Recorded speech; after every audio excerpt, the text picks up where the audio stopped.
গণভবনের ওই বইটাতে কিছু মোরগ আছে, হাঁস আছে, যারা মানুষের মাংস খায়, রক্ত খায়। তো ওই মোরগ এবং হাঁসেরা যে আমাকে হামলা করবে না বা এখানে এসে বাধা দেবে না, এই নিশ্চয়তা নাই। সেই ভূতের কভারটা আমি যখন ফেসবুকে দেই তখন সেটা সাড়া পড়ে যায় এবং এটা কমেন্ট শেয়ার হতে থাকে, রিয়াকশান পড়তে থাকে।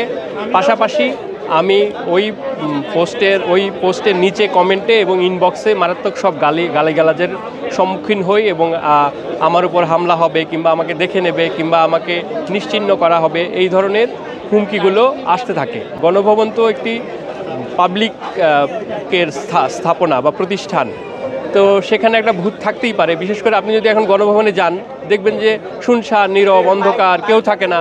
তো সেখানে ভূত তো একটা থাকতেই পারে। গণভবনের ভূত নামে একটি বই করব, সেটা প্রকাশককে আমি জানাই। প্রকাশকের সঙ্গে আমার কথা হয়, আমি তাকে বলি যে আগে আপনি কভারটা করেন। তো উনি কভার করে নিয়ে আসার পর আমি দেখলাম যে খুব চমৎকার একটা ভূতের প্রচ্ছদ এবং একটা পরিচিত ভূত। আবার হচ্ছে যে সেই ভূতের কভারটা আমি যখন ফেসবুকে দেই তখন সেটা সাড়া পড়ে যায় এবং এটা কমেন্ট শেয়ার হতে থাকে, রিয়াকশান পড়তে থাকে। পাশাপাশি আমি ওই পোস্টের নিচে কমেন্টে এবং ইনবক্সে মারাত্মক সব গালিগালাজের সম্মুখীন হই এবং আমার উপর হামলা হবে কিংবা আমাকে দেখে নেবে কিংবা আমাকে নিশ্চিহ্ন করা হবে, এই ধরনের হুমকিগুলো আসতে থাকে। এগুলো বেশিরভাগই বিগত সরকারের সঙ্গে সংশ্লিষ্ট যারা, তাদের কাছ থেকেই। বেশিরভাগই হচ্ছে ফেক অ্যাকাউন্ট থেকেই আসছে। কিছু কিছু নিক দেখে মনে হয় যে না, তারা রিয়েল, কিন্তু বেশিরভাগই নিতে পারে নাই। কেন নিতে পারে নাই সেটা একটা রহস্য।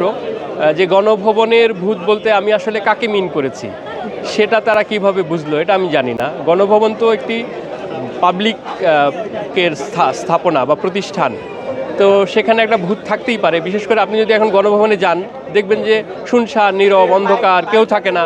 তো সেখানে ভূত তো একটা থাকতেই পারে। তো সেই ভূত নিয়ে এদের কেন এত আপত্তি, এটা আমার বোধগম্য না। কিন্তু আমি হুমকি পেয়েছি, আমার কাছে মনে হয়েছে যারা হুমকি দিয়েছে তারা কাপুরুষ।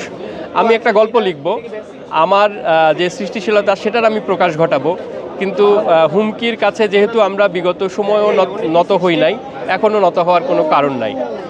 এই যে গণভবনের ভূত, এই আইডিয়াটা নামটা এই আইডিয়াটা পাওয়া গেল হচ্ছে গণভবনের পাশ দিয়ে আপনি যদি রাতের বেলা যান তখন দেখবেন যে সেটা অন্ধকার, নির্জন একটা জায়গা। বিশেষ করে ক্রিসেন্ট লেকের আশপাশের এলাকা অন্ধকার হয়ে থাকে, আগে যেটা ছিল না।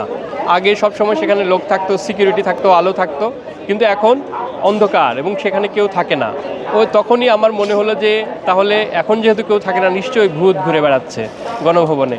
সে দেখে মাথায় আসলো যে গণভবনের ভূত লিখে ফেলবো। বইটা প্রায় 6,500 শব্দ, 40 পৃষ্ঠা। বাচ্চাদের জন্য খুবই উপযোগী একটি বই এবং বাচ্চারা অনেক আনন্দ পাবে। বিশেষ করে ভূত সম্পর্কে তাদের যে নানা ধরনের আগ্রহ, কৌতূহল, জানার ইচ্ছা, সেগুলো কিছু কিছু মেটানো যাবে। আবার এখনকার যে বর্তমান পরিস্থিতি বাংলাদেশের, সেই পরিস্থিতিটাকেও তারা কিছু কিছু বুঝতে পারবে। এখানে যেমন সরকার প্রধান আছে চরিত্র হিসাবে, আবার প্রত্যন্ত অঞ্চলের এক কৃষক আছে চরিত্র হিসাবে, এক স্কুল পড়ুয়া ছেলে যে মূল চরিত্র, তো তারা আছে। আবার ভূত তাড়ায় এরকম একটা কবিরাজ বা ডাক্তার বা চিকিৎসক যাই বলি, তিনিও আছেন। একজন মামা আছেন যিনি গোয়েন্দা। খুব মজা পাবে বাচ্চারা, মানে আশা করি। আমি বলবো যে গণভবনের ভূত এ ধরনের একটি আইডিয়া ইউনিক। এ ধরনের আইডিয়া নিয়ে আগে কখনো লেখা হয় নাই।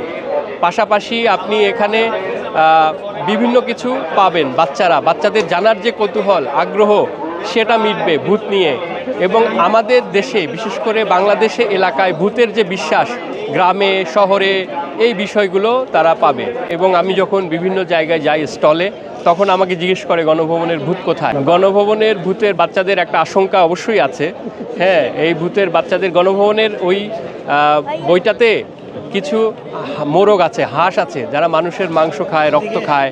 তো ওই মোরগ এবং হাঁসেরা যে আমাকে হামলা করবে না বা এখানে এসে বাধা দেবে না, এই নিশ্চয়তা নাই।